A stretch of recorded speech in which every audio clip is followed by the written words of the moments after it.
Ethan Carter was a man of quiet strength. He had served in the military for over a decade, alongside his best friend, Marcus James. Both men were now retired, but carried the discipline, respect, and sharp instincts of soldiers. Ethan, a widower with a 10-year-old daughter named Lily, worked as a mechanic in a small town, and Marcus, ever the traveler, visited often. On this particular day, Ethan and Marcus were driving back from a camping trip in Ethan's old truck. The journey had been peaceful, filled with stories of their time in service, laughter, and the shared silence only close friends could enjoy. They stopped at a gas station near a highway intersection for a quick break and to refuel before heading home. As they pulled into the station, a group of 6 leather-clad bikers roared in behind them. Their loud motorcycles and brash laughter turned heads. Among the bikers was their leader, a tall, rough-looking man named Axel, who oozed arrogance. They were known troublemakers in the area, always looking for a reason to stir up chaos. Ethan and Marcus stayed calm, minding their own business. Marcus went inside to grab snacks while Ethan started pumping gas. Axel, spotting the two, smirked and whispered something to his gang. "Hey, old man," Axel called out, walking toward Ethan. "Nice truck. How about you let me take it for a spin?" Ethan didn't look up at first. He kept his tone steady but firm. "Not interested. Find something else to entertain yourself with." Axel's smirk disappeared, replaced by a sneer. He stepped closer. "You got a mouth on you. I don't like being told no." By this time, Marcus had returned, carrying a bag of snacks. He assessed the situation quickly, noticing the gang closing in around Ethan. Without saying a word, Marcus set the bag down and stood beside his friend. "You boys should move along," Marcus said, his voice calm but carrying the weight of authority. The bikers laughed, mocking the two. Axel spat on the ground, inches from Ethan's boots. "What are you going to do? Call the cops? You're just a couple of washed-up old men." Ethan exchanged a glance with Marcus. The years they spent in the military had taught them to stay composed, but it was also clear that the bikers were looking for trouble. The situation escalated when one of the bikers tried to shove Marcus. The shove barely moved him, but it was enough to draw a line.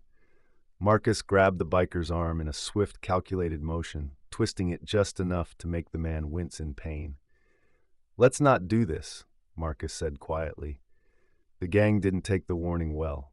Axel, now visibly angry, signaled for his men to teach them a lesson. The bikers lunged, but what happened next left everyone stunned. Ethan and Marcus moved like a synchronized machine. Every punch, every block, every move was precise and efficient.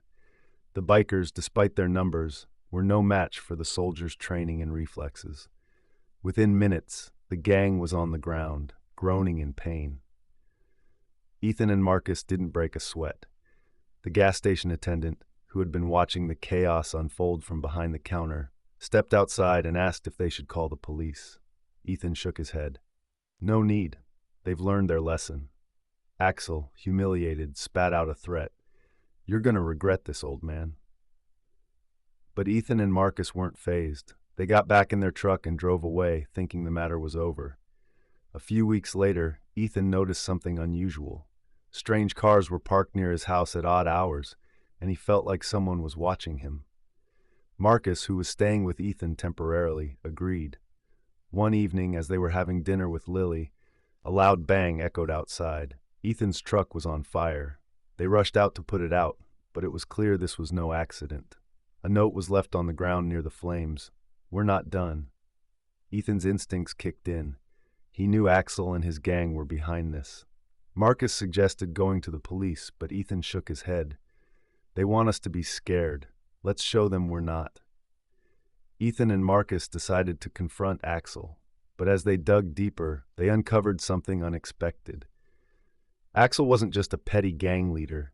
He was part of a larger criminal network involved in trafficking and extortion. The bikers were just a front. This wasn't just about revenge anymore. Ethan and Marcus couldn't stand by knowing innocent people were being hurt. They reached out to some of their old military contacts, gathering intelligence and quietly building a case against Axel's operations. One night, they set a trap.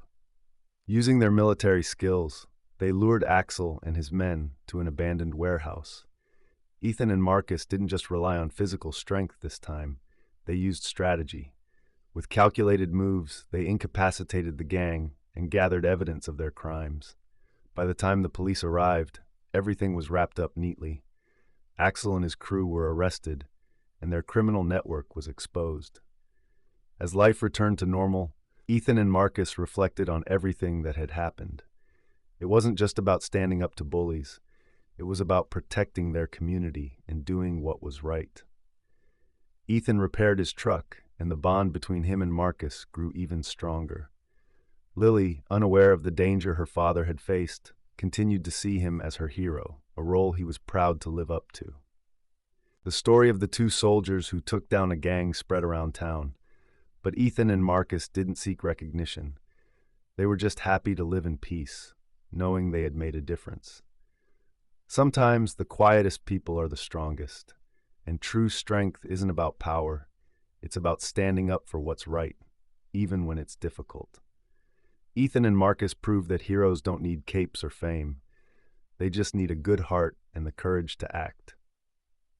That's the story, friends. I hope you enjoyed it. It was a pleasure sharing it with you all. Don't forget to comment below and let me know where you're watching from. It's always fun to see the global reach of these stories. And if you haven't already, please hit that subscribe button for more amazing stories, tips, and tricks. Thank you for watching, and I'll see you in the next one. Bye.